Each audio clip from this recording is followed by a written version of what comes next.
Residents of Wesbank, Eerste River and Delft in Cape Town are demanding Electricity Minister Dr. Kgosientsho to intervene in resolving their power supply issues. They accuse provincial officials of neglecting their communities, saying some households go without power for up to 3 months. Chaos broke out in Wesbank as frustrated community members burned tyres and blocked roads. Meanwhile, Western Cape Eskom senior officials have accepted a memorandum of grievance and promised to provide feedback in 2 weeks. eNCA's Nobesuthu Hejana has that report. Okay, ek het vandag 'n dag uit die werk uit gebly, né?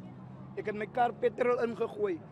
Hulle stuur my Eerste River toe, Jabel toe, lang lyne.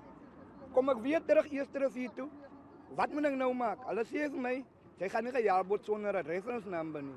Nou? Wat moet ek nou maak? Kyk, wat het tyd van die dag is dit? Ek het nog niks uitgerig nie. Nou hoor ek ons council praat van ons moet die man kom oor 2 weke. Vandag ons die man oor 2 weke. Ek dink 2 weke is baie lank. Ek sit al van Sondag af sonder krag. Ek is al van Sondag af al sonder krag, nee. Maar ek glo hier's mense wat nou al meer as 5 maande sonder krag is. Maar Eskom voel om vir die mense te sê, die mense moet sê wie is die mense wat krag steel. Hier is hoeveel mense in Wesbank wat krag steel, wat hulle boksies connect abone. Maar as unfair towards ons wat krag koop, maar die mense wat krag steel, hulle kragte is aan, maar ons wat krag koop se krag is af. What was meant to be a peaceful march to deliver grievances of residents from various areas in Cape Town took a turn as residents squared off with police who had their hands full trying to restore calm to the area. Frustrated residents are accusing Eskom of failing to listen to their concerns, which they say date back to November last year. So we've been fighting with Eskom, struggling with Eskom, talking to Eskom since November last year. It's almost a year now.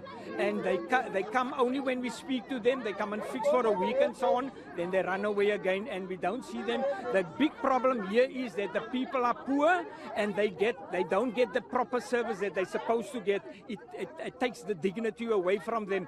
Other residents say they know the criminals that steal the cables but are scared to report them. After 2 police nyalas were called for backup, roads were eventually opened in Wesbank. Ward councillors from affected communities delivered their demands, which included the names of 50 families whose cases are yet to be resolved by Eskom's customer service.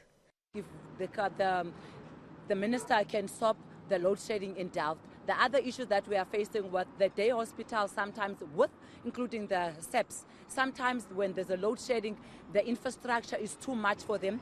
The cables, they get stolen and the hospital stays without electricity for a very long time.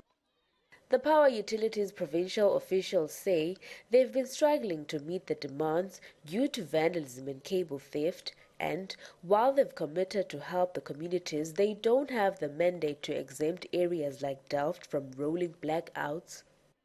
They have given us a list of grievances, a list of issues within their environments and in their neighbourhoods, which they'd like us to address as soon as possible.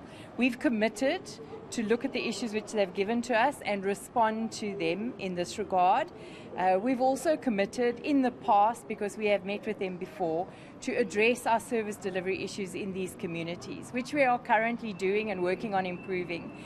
One of their main issues that they have raised is they indicate that load shedding attracts crime into their communities, and all communities actually, because in that darkness, the criminals become quite active. Eskom says its customer services departments rely on the assistance from the police and neighborhood watchers to protect infrastructure. Nobesuthu Hejana, Cape Town.